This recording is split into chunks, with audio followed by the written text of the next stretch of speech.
Oh, I know what that sound means. It is time for Seattle Sips, where we check out some amazing drinks in our area. And today we're joined by Joe Dietrich. Did I say that right? That's correct. All right, perfect. He's the director of cocktail culture at the Space Needle.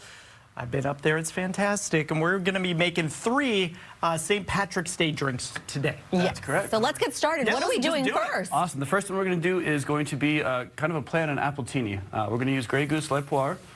It's a wonderful pear-balanced vodka. Beautiful. Now, what I really love is that you guys always are very, very thoughtful about the cocktails that you build. And talk to me about why that's something that's so important to you. Well, you know, I feel like as much information is getting transmitted these days, the average consumer has access to so many more products than they used to. And I think because of that, it's really driving this new culture in food and in beverage. And, you know, I think that's working out well for all of us because every day we move this forward, everybody gets a little bit more flavor. What'd you put in there? What is that? Second ingredient is Calvados. It's a French apple brandy grown along the west coast of the country. Then we're going to do a little bit of lemon juice.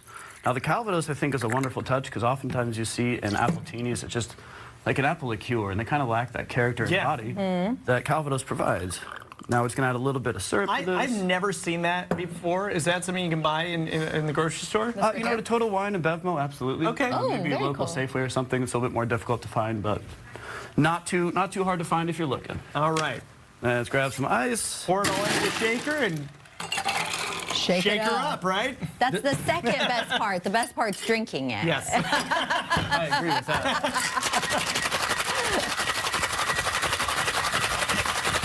We make it look like a dance, don't they? The pros over here. Yeah, we need music. All right. Oh, It gives a little bit of rhythm. I'm gonna strain this out. It's very. This seems pretty easy, like something easy to make at home.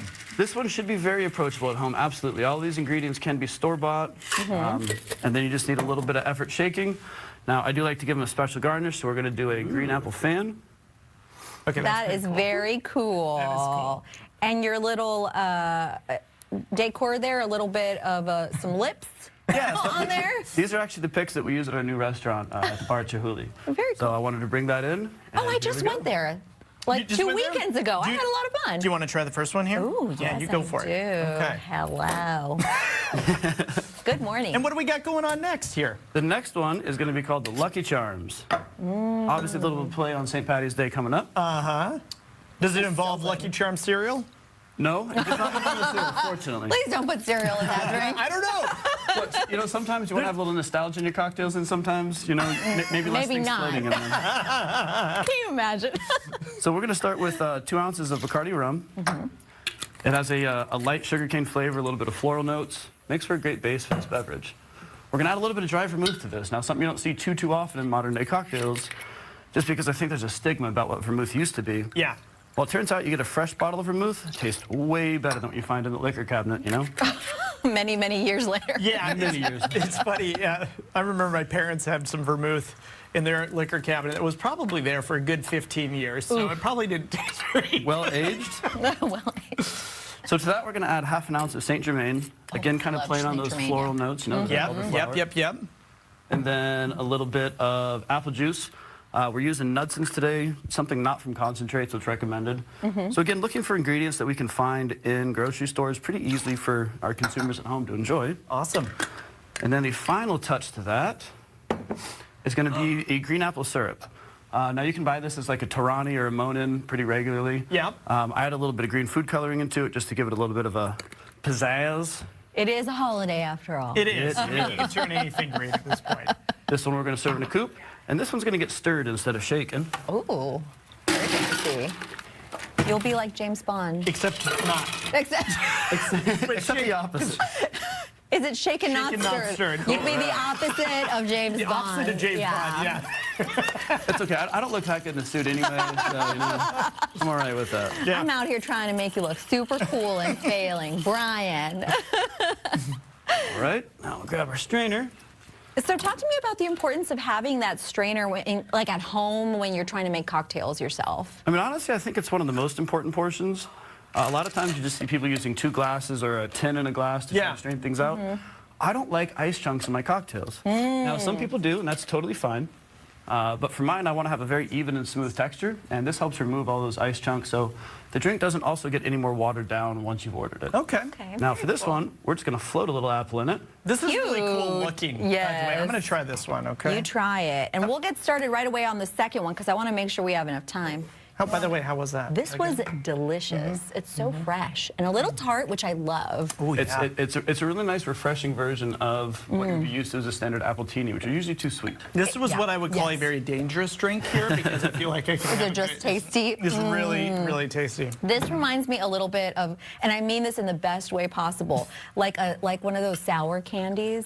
I mean, that's really what it's supposed to evoke. Oh, it's so good. Yeah. Oh, that's good. All right, what's this next one? So our final drink today is going to be an Irish coffee. Very good. Yeah. That's a smaller glass than I thought it was. Uh-oh. How much are you trying to celebrate today, friends? He's really trying to get us going this morning. It's going to be a fun one. So this is a really straightforward cocktail, though. It's only a couple of components. A lot of times you see variations of them that get really complicated. Yep. But we're using Irish whiskey.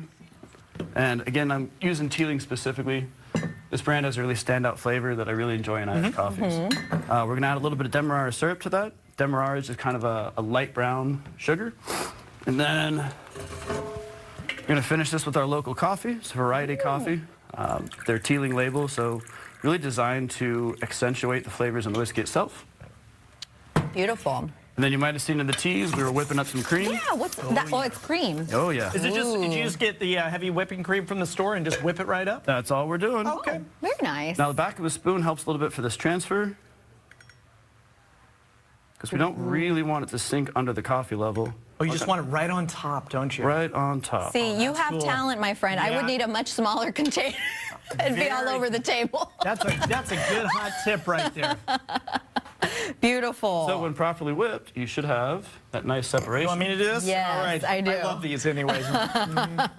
I love it too, but I'm reading next, okay? Thank you so much for joining us Oh, today. This thank was you, my friend. fantastic. Yeah, thank Warm, you. cozy, good? Very cozy. You got just a little Let's save right it for there. later. Saving it for later. That's how you know it's a fun one. That's how it's good. All right, well, we did post all of these drink recipes on our website, box13seattle.com/Studio 13 Live. Still to come on Studio 13 Live.